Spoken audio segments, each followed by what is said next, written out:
tumusule wano tusule ekyokulyawo ekiri naye tukungubage ate enkya tulusimbule insha Allah tugende enkozi. Mbakubiriza okuvuga obulungi, okweyisa obulungi, okulagana obulungi. Bw'osanga omuntu mubuuze gwani, mubuuzeeko, tomanya ayinza okuba alina message ey'amaanyi gy'ayagala okuwa.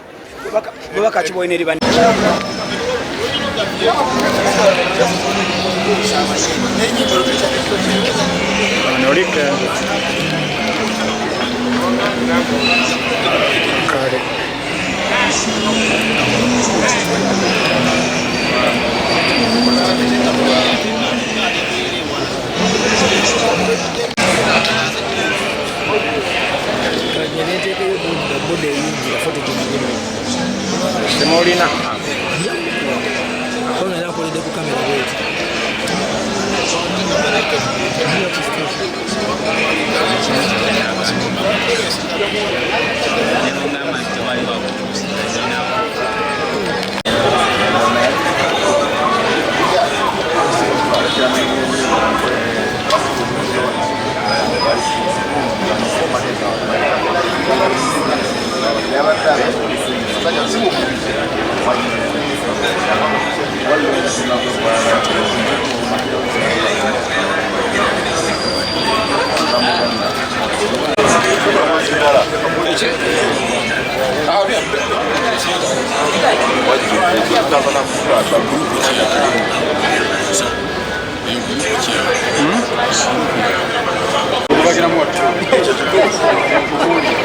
Ochuka tulina kumala kuyogera n'abantu batono nsaaga naye kusaaga naye tatulaba kati wenna ageringa gabalina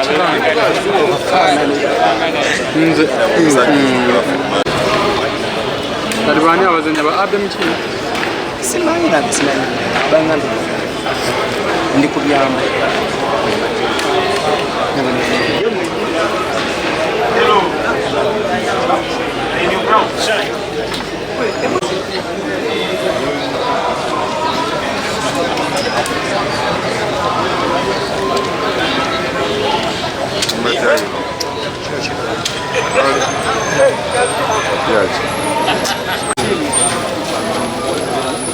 Abe.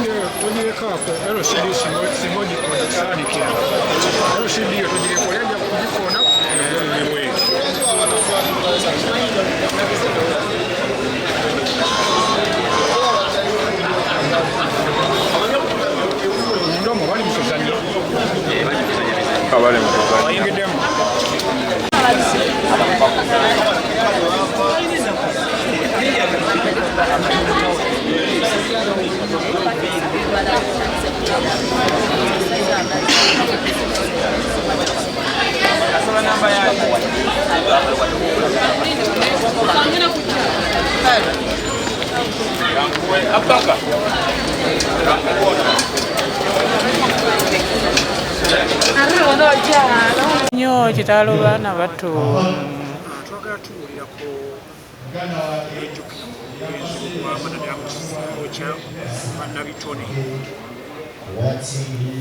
Kato Lubwama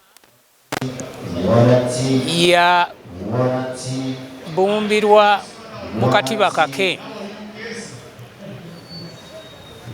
era waliwo wetugambira nti ono ekintu akikolanga gundi. Ekisooka nga bwe tugamba nti awava munno tewadda munno. There will never be another Kato Lubwama. Yazaalibwa n'ekitone kye. Ekitone kye n'akitambuza n'akikulaakulanya nga ali yeka, one of a kind. Kato Lubwama bwe tuba tuyingira mu bintu bino ebyakatemba oluusi obeera ne choice. I want to be a comedian. I want to be an emotional actor. I want to be a king of romance nobeera nga byebyo ebitundu byoyambala. Kato Lubwama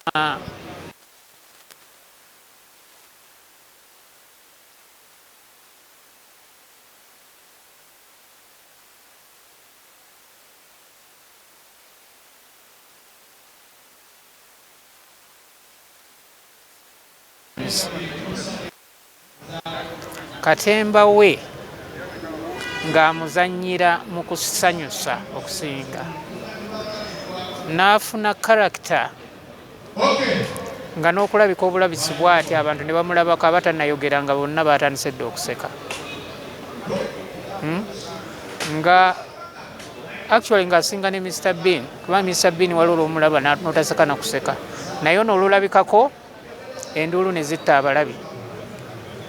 Kato bwe yali yeezimba, kubanga bwe tuba tutendekebwa okubira ddala mu buto, wabeerawo tips abakutendeka zaakuwa, naye emirundi egisinga weezuula wekka n'ogamba nze mpitira wano. Bagambira nti oyo ali yekka bwe kituuka mu kisaawe ekyo. Okugeza mu myaka 10 egiyise, 10 n'okusoba, bwe baali balonda ba best actors, waaliwo mukadde waffe Christopher Mukiibi, Kato Lubwama yali owokubiri, ndowooza Nabbanja Kibuka yali owokusatu, nga bazannya, ate nga bazannyira ddala. Kato Lubwama ng'alina passion, okwagala kuli okw'omu mutima okutali kwa bulijjo. Leave alone the love for theatre, but I'm now talking for the passion. Ti ekintu ekyo nkyagala nkifiirako. Ye ebintu byonna byonna byonna bye yakola nga obwongo bwe bulowooza katemba. Era ekimu kyengenda muwako credit nga tuli munda awo nti Kato Lubwama bwe yafuna ssente, singa otunuulira ba artist abasinga bwe baba tebazimbye loogi, bazimba mabaala, bazimba woteeri zibyakuliramu bwe bityo, Kato Lubwama yazimba theatre. Nga ku ffenna abali mu kisaawe tewali amukwatiddeko, ssente ze n'aziteeka mu theatre. N'agizimba, abakozi b'ensimbi ne bamukubirayo ne bazira ne bamuzza awalala, nadda awalala n'agiddamu, era okukkakana ng'ebintu bye byonna byonna byonna bikutte abitutte ewuwe. Kato Lubwama n'agamba no, tuteekwa okubeera ne theatre eyaffe. Era bwe yabeerera ku Royal Theatre, almost ba artists bonna bonna abalina ebibiina bagendanga ne bazannyirawo nga teri bantu, naye nga Kato Lubwama omanyi kyakola, ng'agaba tickets ez'obwereere. Buli weekend abaana abasindika mugende muzibagabire bajje balabe, bamanye tulinawo ekifo kyaffe kino. Ng'anyumirwa okuzannya, ng'ayagala okuzannya, ng'anyumirwa okutendeka. Ate ye yali multi purpose, teyali muzannyi buzannyi, yali muwandiisi, yali muyiiya, yali muyimbi, yali mutendesi. Era tuzadde abaana bangi nnyo mu katemba, naye simanyiiyo artist namunigina azadde baana nga Kato Lubwama. Nti ffe nga bakayimbira tumanyi nti tukutte ku bantu bangi nnyo nnyo nnyo nnyo nnyo, naye abakato bangi okuyitirira ng'omuntu omu. Kato ng'alina omutima ogwagaliza at least buli muntu abeereko nekyamugabanako, kubanga about this art, when I train you, oba onsasudde oba tonsasudde, there is one fact, kyenkuwadde okitwala, ate mba sikyasobola kikuggyako n'olandira okwo. Kakati Kato yanyiikira nnyo, ate nga akolagana naffe. Abantu bwe tuba tubuildinga personalities zaffe oba characters zaffe mu society or in communities, osalawo abantu bano ngenda bayitamu ntya. Kato gundi yabadde agamba, yabadde ani, Kato was a coward. but he knew how to intimidate people.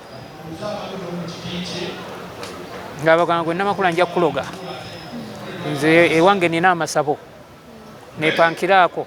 Kakati abantu bano olaba bano bagayi bano abagenda nga bagira nti najja kuba naye nga bwewala Kato Lubwama oyo gayi tazanyirwa akajja kulogera bwerere naye ngaalogani yali aloza. Kakati abantu ne bamutwalira awo ate nga bw'aba yazanye roles ezifaananako bwezityo nga bwakanula bwati eriiso lyogamba naye ndowooza ono byazanya bya ddala ateeka okuba nga abikola. Nti waliwo embeera ey'okugamba nti Kato simukkiriza. Kato amanyi Katonda, ne waali awo amanyi Katonda, kubanga akati nze bwe mbeera nga ndi musamize ate abaana benzaala lwaki bo babeera bakatuliki ngaate nange ndi mukatuliki. Kati Kato bw'aba yasalawo okudda mu ddiini ey'obuwangwa, simanyi oba alina gwe yatta kubanga taliiyo, simanyi oba alina gwe yavuma kubanga taliiyo.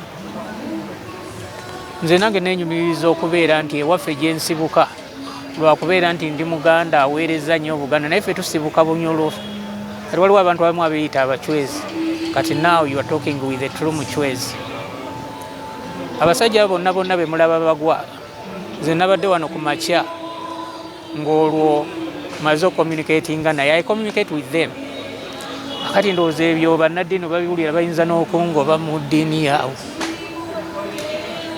Tiha yayogera n'abafu, bafu lwaki boogera naye fane. Naye kyeŋŋamba nti Kato bw'aba yeezuula, bw'oba omwetaaga mugani musajja ono tumuzza tutya ewaffe, tomuboola. Kyova olaba nti tulina enzikiriza ez'enjawulo. Eddiini ezimanyiddwa traditionally bakatuliki, basiraamu, bakristaayo, ba Seventh Day, ba Orthodox, naye kakati waliwo enzikiriza. Olaba bwe njiyita enzikiriza eyaba how do the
as directors ekitubeera nnyo nakyo nti abamu tubeera bakwakambwe nnyo, abaana tubakuba tubavuma, nga abaana bensondeka bakimanyi babuuza ekibuuzo kimu, maama we alirudda waddali yingo bagenda omulye dadi mami nga yakadda genda omuzukuluyo omulye ne bakimanyira bwe bulamu. Kati bw'okyogerera mu bantu abatakutegeera omusajja nakugenda okulya mu bantu kama bwe wasooka okulya. So Kato was a very sociable person, naye nga yeeteeka nnyo mu mbeera eteemanyizamanyiza, ne yeeteekako olukomera mubeere nga mumutya, naye ng'ate talina muntu gwayitako nga tamubuuzizza. Abadde muntu mulabi, abadde atuula ne muteesa, ate ye muntu atakotoggera. bakulaba nti nasali olina kyewakoze ekitajja nga nakugamba byokoze okoze byakusi oba ogenda otugubadde otya naye nga yakikugamba kati ate gwe bwobanga obusungu obuleseeko era lwakusagamba kati olwatonda owadde kankongere oli kasi naye nga ddala olimusiri nentegera n'olwekyo abadde muntu w'abantu actually kimusaaliddwa nnyo naye waliwo kimu kye neebaliza Mukama nti yamukkiriza okuyingira mu paalamenti. Singa teyagenda mu paalamenti kate teyandiwangako kubanga obulwadde bwemutakkira yali mu paalamenti nga paalamenti erina okumujjanjaba era kaakati olaba bwe yavaayo nga ssente alina zijja walala teyasobola kuddayo kumujjanjaba. So Mukama Katonda yakimuteerawo amala okuggusa olubimbi lwe ayitireko eyo asobole okugira nga abeerawo kubanga ekyewuunyisa Kato si yasoose okugenda weewaawo mu baali bagenze bonna ate yasinze okuviirayo mu bujjuvu kuba Kato abadde mujjuvu nga bwe mbagambye an all round artist nti buli muntu gwe yandibadde yeegomba okuyigirako oba n'okubeerako naye n'azannyako naye. Tufuna abantu olina agamba nti tewakinira embeerako naawe ku stage oba mu firimu ng'oli kyafa naye buli lw'obeera n'omuntu akusinga obeerako ne by'omuggyako.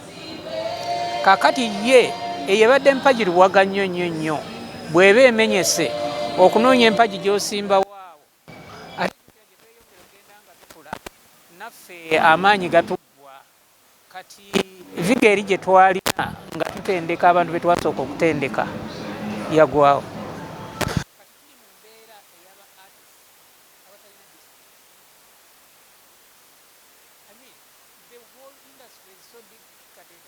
It is ripe for a change, but who will change it? Nga abaliwo abayayanira obukulembeze be basinga okukola ebikolobero. Kati musooke mumbuulire mwawulirawo nga bagamba nti nalwanidde mu bbaala nti navumyani, and I've been doing it for over 40 years.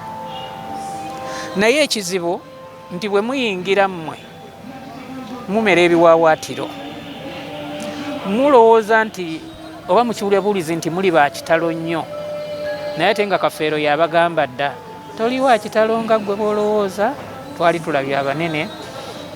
It's all about humility. Nga buli wooyitira abantu baba bafa okwogerako naawe okukubanga buli we bakulabiramu obwo obutuukirivu ne bw'oba ozannye nga ozannya kutta bantu oba kukola ki bamanya nti aba azannya buzannya naye waliwo omuntu azannya ekintu ng'era ddala kyali. Kati abantu nga Andrew Benon Kibuuka, Abbe Mukiibi oyo, nga John Sega waabo abazannya ebintu eby'obukambwe ebikola ki ebitema ebikola ki naye bwe bulamu bwabwe. Kati ye generation eri eyaffe naye oli ayinza okugamba kino kati kyekimpa amaanyi nina kweyisa bwe nti nga ne bwoba oyita muba ne bagasaba tusaba kubuuzaako temumanyira mwemwa. Kakati olw'okubeera nti nno tetulina humility eyo mu baana bano abajja kijja kubabeerera kizibu nnyo nnyo nnyini ddala okutambulira mu bigere bya Kato Lubwama kubanga bwe nkugambye tosobola kufuuka Kato Lubwama. Abasajja ab'edda bangi bassaabwe abo bakyeswa Jackse bazanyanga gundi ezo ez'oku radio ne ku TV, but they are miles behind Kato Lubwama ate nga bali be bajjajjaffe.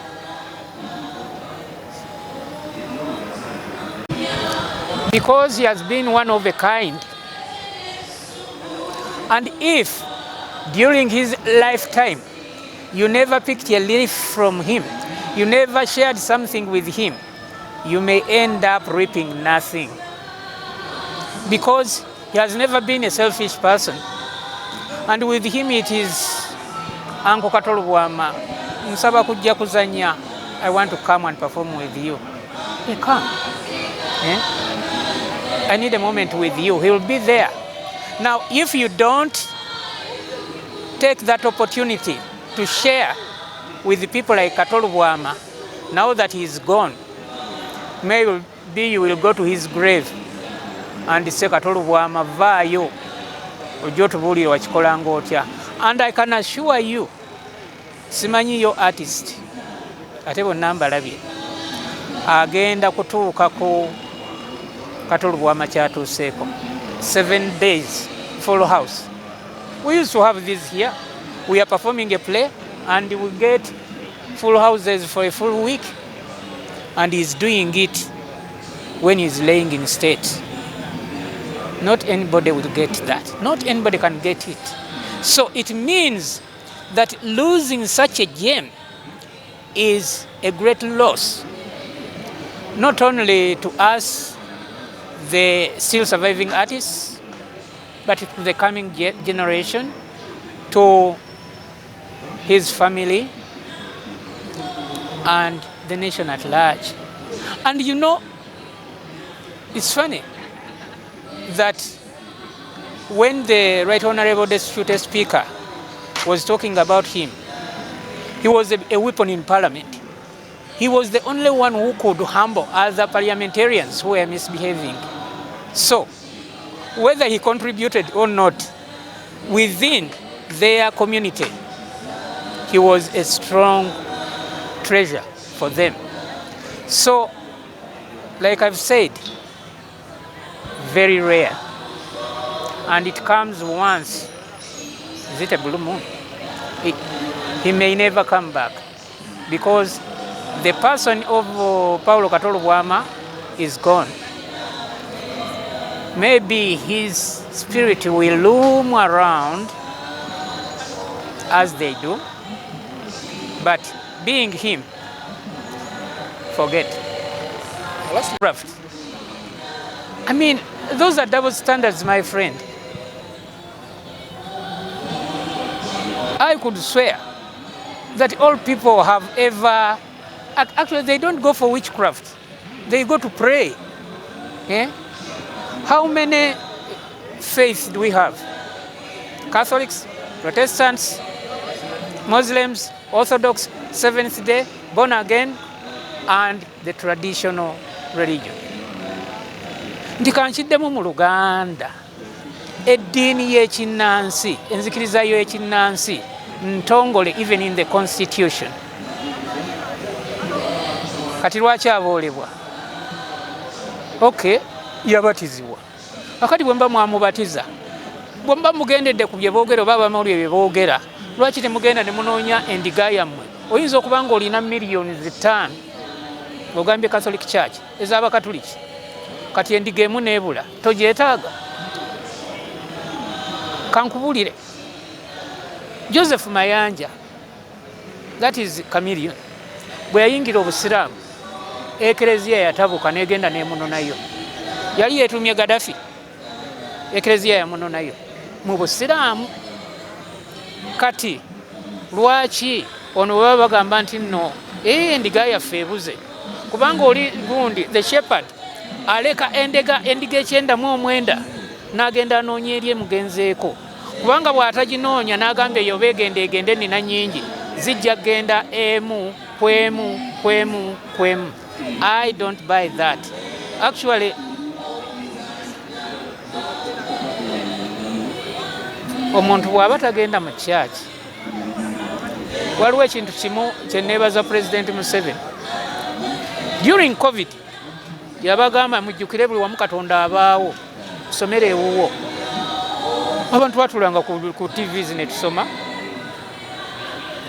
Kati mwaba tabeera mu maka ge mumanyi muti oba asoma. Gundi Honorable Nsereko yatugambye yabeetikka n'abatwala e Vatican.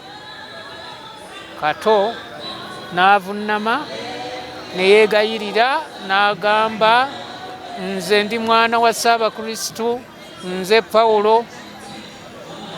Ate jjukira erinnya lye talyeggyeko, ate bamu excommunicating, ate erinnya balimulekedde.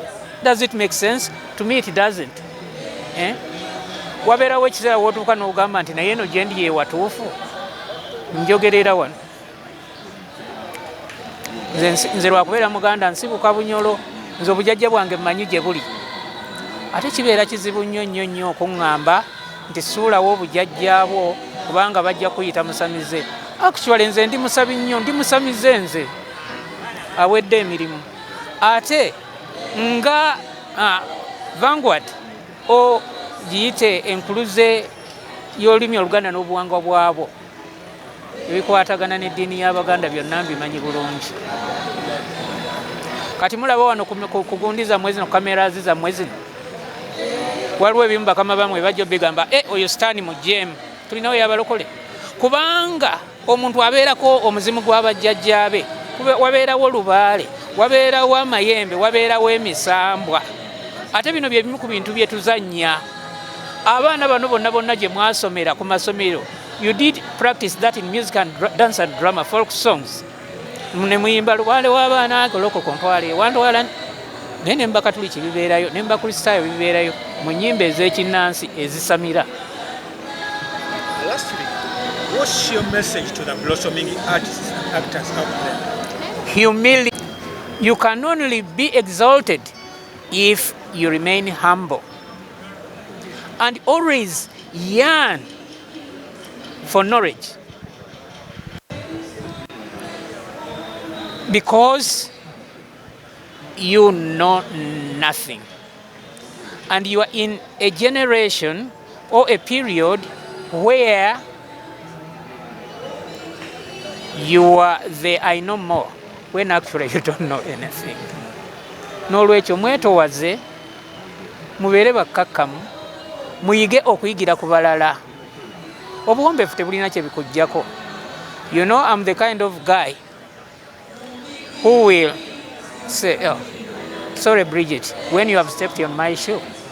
Never know. N'omulinnyako bw'oti bw'atakuwafujjira malusu.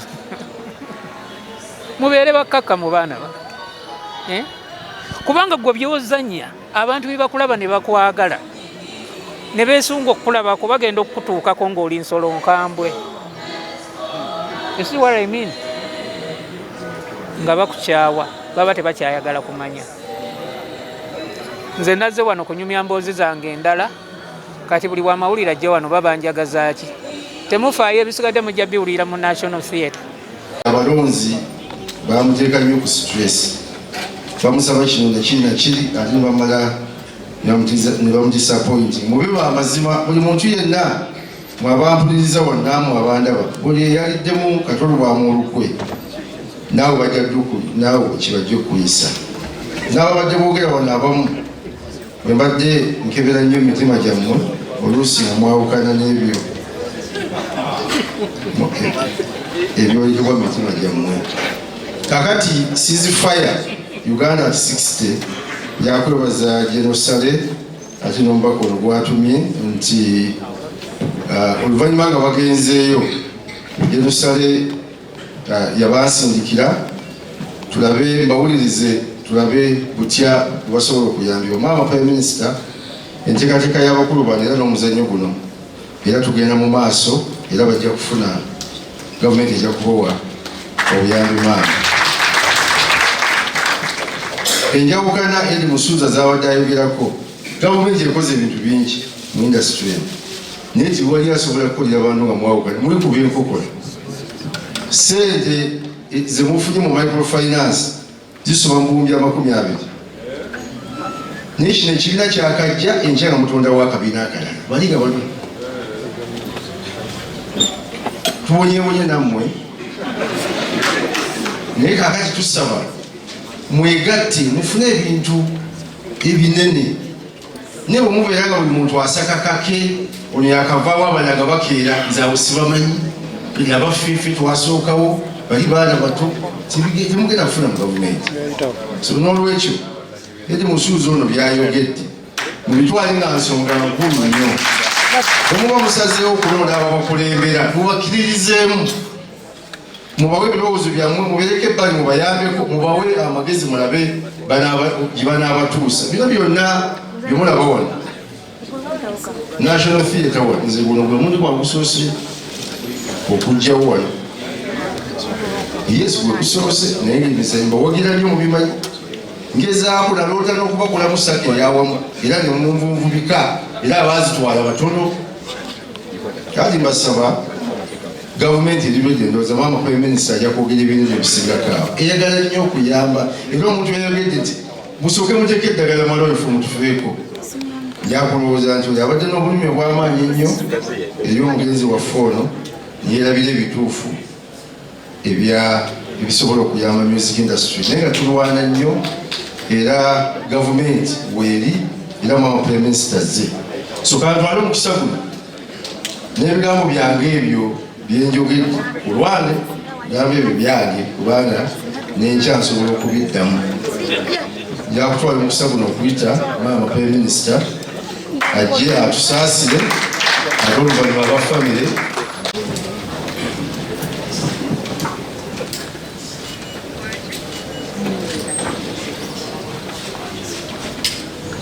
Mama Namwandu wa mukwano gwaffe Kato Lubwama, abakungubazi bannange mwenna nga kitale kya mukwano gwaffe, njagala okubatuusaako okukungubaga okuva owa pulezidenti w'eggwanga Yoweri Kaguta Museveni.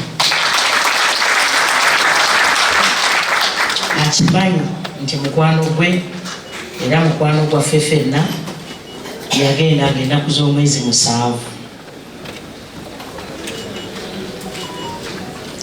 Mumanyi nga bwali ennaku zino, naye njagala okubagumya nti ali bulungi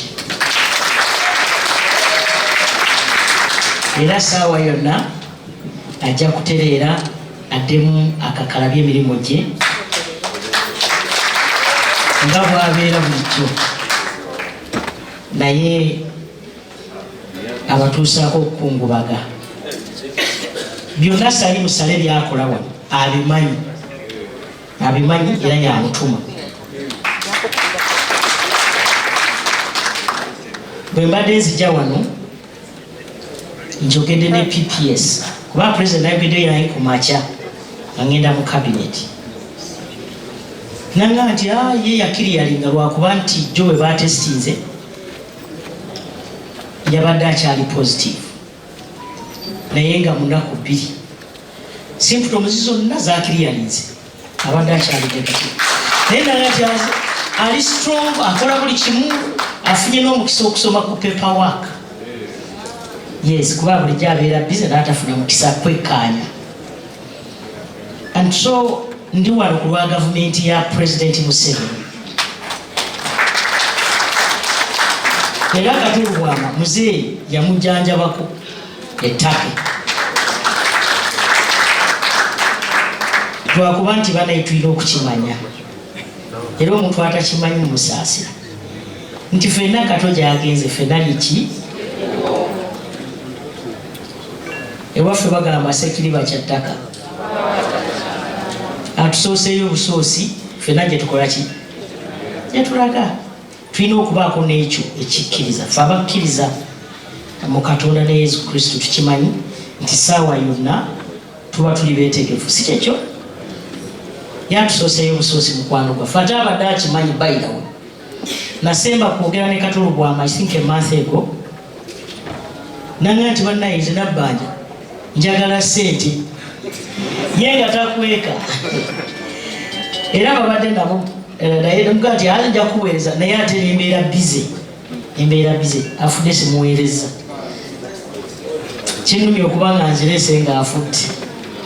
Yalibadde yalyako naye nze this mine not the office kuba office mbadde sigirimu. Jo nasiibye nagenze Hoima nengenda e Kagadi nga nkiikirira mukama wange luli nali Luweero nga ndi mu ngato ezo. Nangeza omanya akaana akatoka keegeza mugambo tusi ekigere nga tekijjaamu. Yes. And so this is personal because the office will definitely contribute. Olwaliro tubadde mu cabinet era gyenziruse okuva olw'omukwano gwe tubadde nagwo ne Kato Lubwama. nzakange njagala ka namwandu sagala sikagira era kanka namwandu natandikira omukana akatono nga yeeya naye ne ofisi ejja kuleeta nze kamala byonna wa gavumenti kakati kano kali pasono zirimu $5,000,000 naye ngenda kulagira ofisi ekoleki ereete bwe tunatuukirwa kuziika nga naye tuterezesa bulungi kamaama omukyala namwana wankimanyi maama kwate ffena tulumiddwa naye ate gwe okosebwa okusinga era ngenda muzeeyi kyemanyi atulaba wano manyi alina obudde naye obulaba ku tv kati era ebigenda mu maaso asobola okuba nga akola ki ng'abiraba kyemanyi naye yadde Salimu Salayina kyakoze naye ajja kubaako kyakola ayagala nnyo bannayuganda oyo omusajja Katonda yatuwa kirabo kati nze Kato Lubwama mbadde mumanyiiko ki mumanyi ng'omuntu ekitiyo ng'akiyita kitiyo so si kijiiko kinene ekyo mbadde nkimanyi kuba nakola naye mu palamenti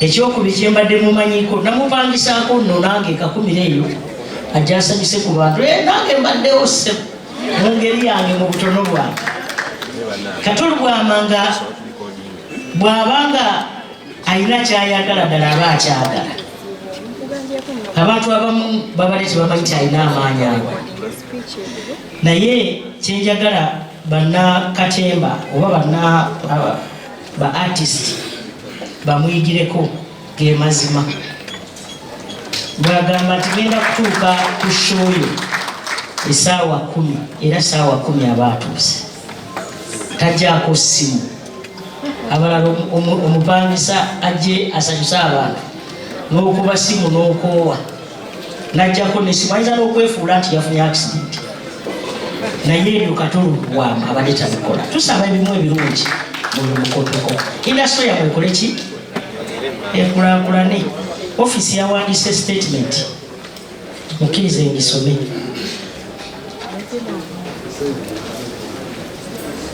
the statement office of the Prime Minister njagibalekera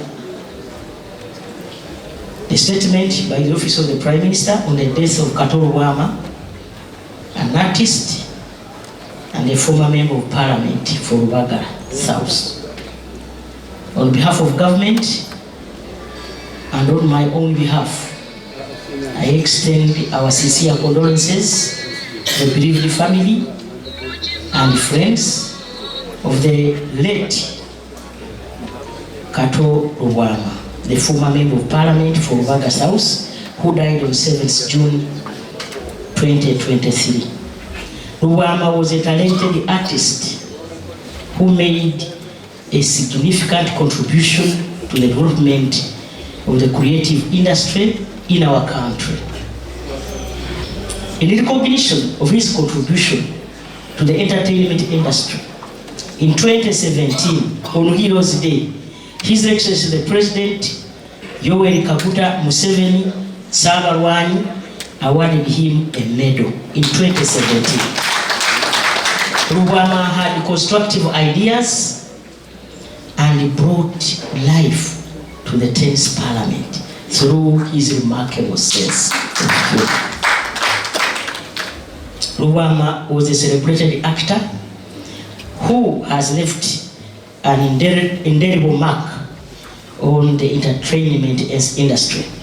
Although he is no longer with us, his legacy will live on and continue to influence many artists. May his soul rest in eternal peace. Maliza ngamba siima mwenna omukulu onalebo we Kampala Central. Njagala okusiima abantu bano bonna abayona. Singa sigwe olubooli awo abantu abasinga tebaali badde wano.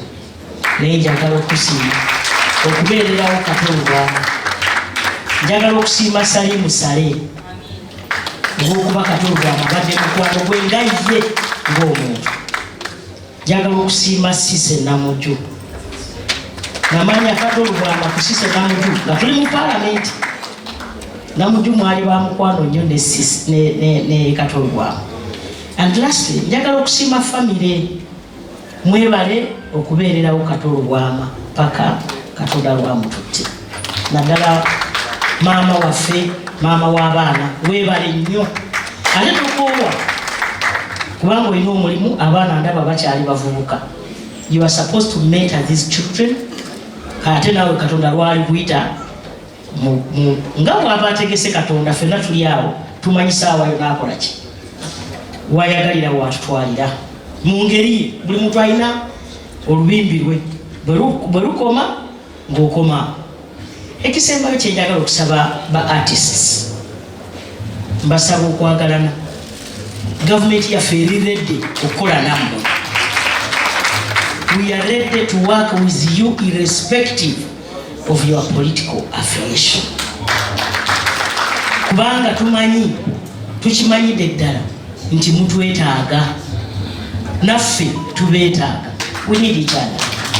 So nali mu lukiiko olwali eri bwe balondera abakulembeze abapya.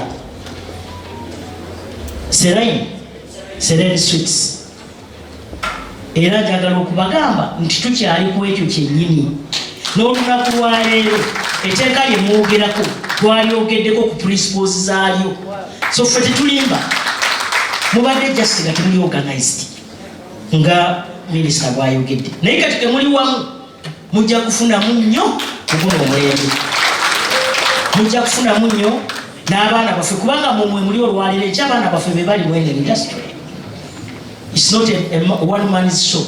Olwaliro mwe muliwo ekyabaana baffe be bakoze eki. Ffe tuteekateeka n'ebyabaana abanajja mu maaso. Etteeka eryo kikulu nnyo, twatandise olyogerako nga gavumenti. Ekyo nze mbadde njagala kubenga lubazandikazandika. So njagala okusiima Mukama Katonda ayatuwa Kato Lubwama. Abantu abamu babadde balina omutima mulungi, naye Kato Lubwama abadde alina omutima omulungi.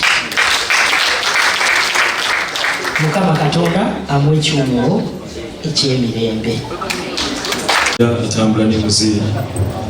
Wano ye Julius Dumba era ye Noise Media abadde akola bu video bwa muzeeyi bonna. Ono ye singa wange Nabbanja adda ku muzeeyi. Ono ye Kodi Bamutinda Lubwama, our second last born. This is Chloe Naiga, Sarah. This is Mwambazi Collins. And then this is my beautiful sister, Bidugu. Sorry, Brenda Lubwama. We shared the Bidugu role some time back. Sorry about that.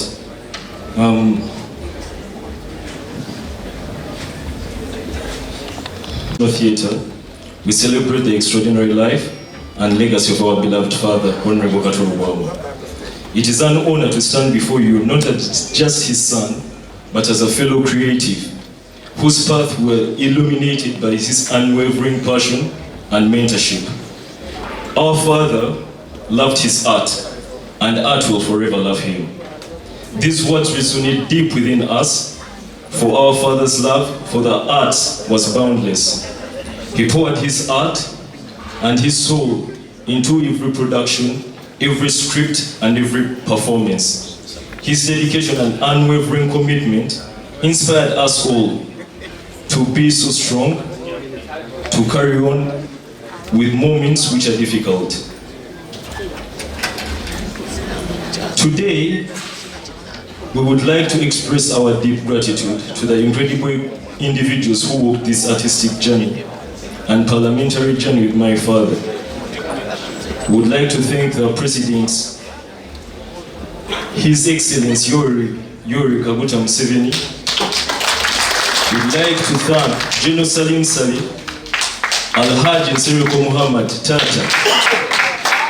Webalire ddala kulaga muzeeyi nti omukwano omungi nnyo. I can't speak a lot because I'll break. We would like to thank the Right Honourable Prime Minister as well. We would like to thank the Right Honourable Speaker and Deputy Speaker, members of the 10th and 11th Parliament, Pastor Bujingu, Mr. Frank Ashumba, Omwami Abi Muchiri Habibi, we got you now Habibi, Besti John Segawa, Omumbeja Mariam Dagiri, tugenda fuuka balungu bumama, teweeraliikirira. Omukulu Misa Semakula, okoze ebintu by'amaanyi nnyo, oli mukulu waffe. I know you are in the States hurting, but keep calm, my brother. Haruna Mubiru, members, Mr. J.W. Katindi namulabyeko, Seo mukama wange, Honorable abadde akwogerako nnyo ssebo, weebalire ddala mumwagala ebbanga lyonna n'obbanga omwamagezi. Twagala okwebaza ne Alex Mukulu, members of the Black Pulse, Africa Talent, Bakayimbira Drum Actors, Diamonds Nsimbo, Tau, Uganda Musicians Federations, Solidar, Diamonds Productions, The Dinosaurs, CBS FM, Stabu and Natoro, for all the dedication and unwavering support played on an instrumental role in bringing his creative visions to life. We are forever indebted to you for your contributions and for being part of our artistic family. To the companies that you worked with, members of MultiChoice Uganda, thank you for standing with Honorable since way back when they had just started CBS, MTN, Lemonade, Airtel, EBL, Nile Breweries, Centenary Bank, Scanad, Uganda Police, East African Community, Parliament of Uganda, Sauna, Law Development Center, and all those, and BNCK. Much. And Mama, Honorable yali yayimba oluyimba nga baluyita Mama Anna Gumira Konze munnange, katulina kugumira kuffe mami, tukusaba busabi ogumire kuffe, tugenda beera naawe, tugenda kugumya mu buli kimu. Thank you, and may my father's artistic liberty and legacy forever live on. Thank you very much.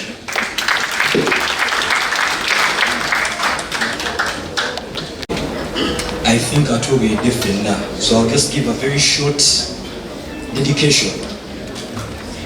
Where there is death, where there is life, there is death. It is a constant. Ashes to ashes, dust to dust, spirit to spirit.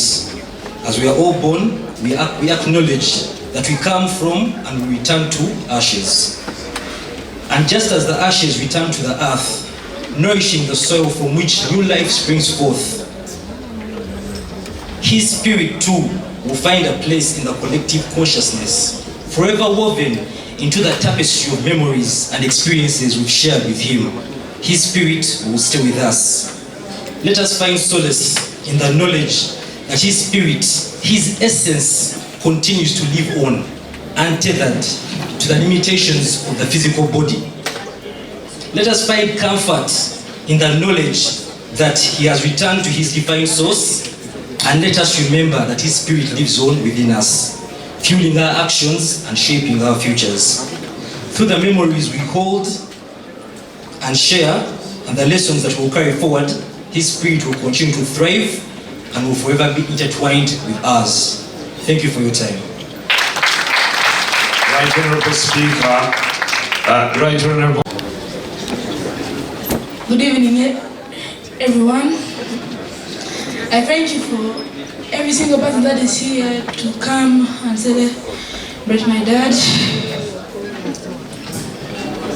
He was a very honest and good, kind man. And I'm very happy that he lived out his life as good as he could.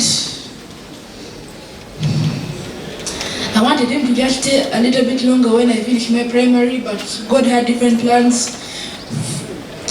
For I know Angel Raphael will come and heal our family souls. I also know that Angel Michael will come and protect our family from any harm that may come our way. And may everything be peace especially my dad's soul. For I know the Lord shall help us,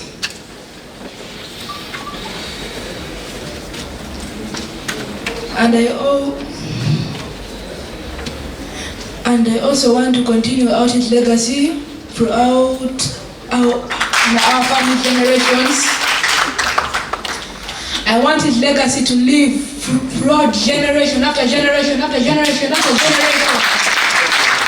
It shall never end until the end of time. Not until my judgment day comes, the legacy shall still be living.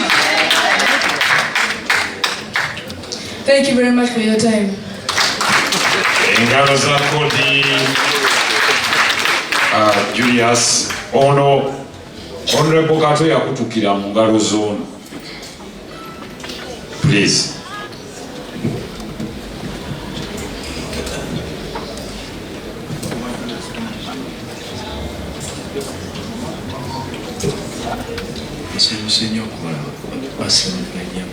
Right Honorable Speaker. Just keep my mind. Science of Kuraba, Right Honorable Prime Minister.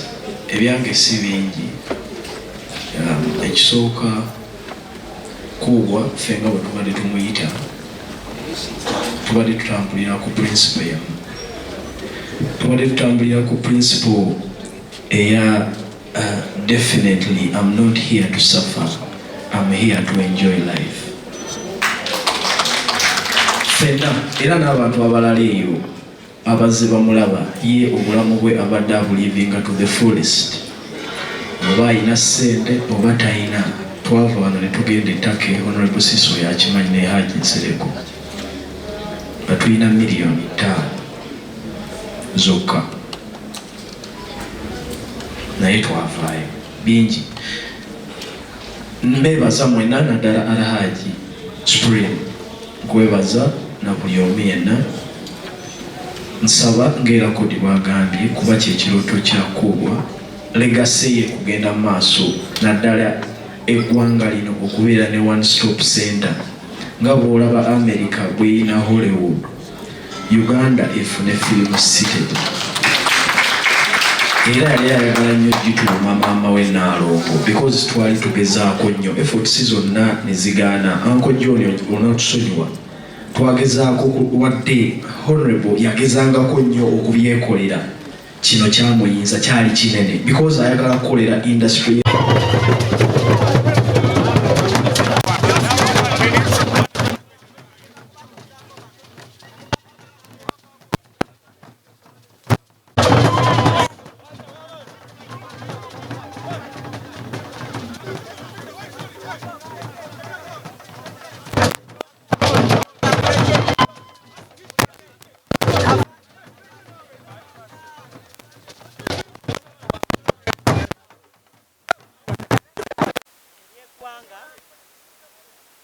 naddala nga tufiiriddwa munnaffe omukulu Kato Lubwama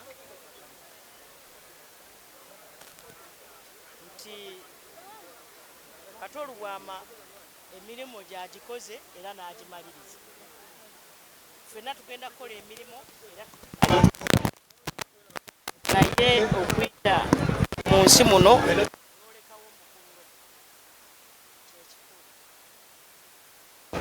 olekawo omukululo erigase nenjogeddeko wali. Kato Lubwama alese erigase, alesewo omukululo, kwe kulaba nga yadde mubadde mulabanga omuntu omutono naye Ssaabaminisita w'eggwanga ali wano. Abayimbi amazima kikulu nnyo. Kato Lubwama bw'abadde agamba tugenda Masaka, obadde tomusanga Luweero era obadde omusanga Masaka. So amazima mu mirimu gyaffe sijja na buyimbi gyokka, gyonna kikulu nnyo. So bannayuganda bannange tuyigire ebintu bingi ku Kato Lubwama, yensonga yadde abadde takyali memba wa Parliament. Olabye ababaka ababadde wano abapya n'abakadde, nekisitula ne Prime Minister w'eggwanga. Nze sijjangako wano in my life n'ebibadde biri wano sibimanyi naye ndabye nga twetaaga okubaako omulimu gwe tukola nga gavumenti naddala ku national theatre.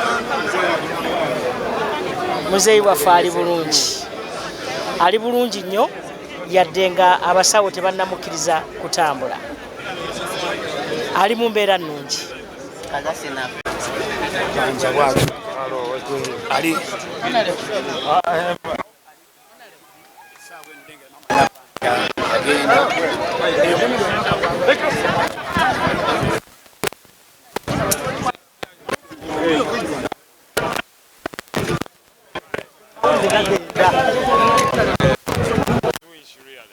It was not his wish, yasibye ebimu ku byo, but abafamile baagula byatemwagala kulya buli naagula, but then what?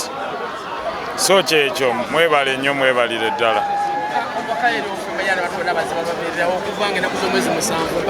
Nsooka okwebaza eggwanga lyonna, mwebale tubeererawo, mwebale tusabira, mwebale obuyambi buli omu ab'ebibiina ebyenjawulo, NUP, DP, FDC, NRM, mwebale nnyo, mwebalire ddala. No, he didn't really like it. Yali tabyagala nnyo ate Kato omumanyi w'amateeka. Not mukiramu naye omuntu ekintu kyaddiŋŋana ng'ayogera kiba important ne tukiwa ekitiibwa. Tolaba? Yeah, thank you.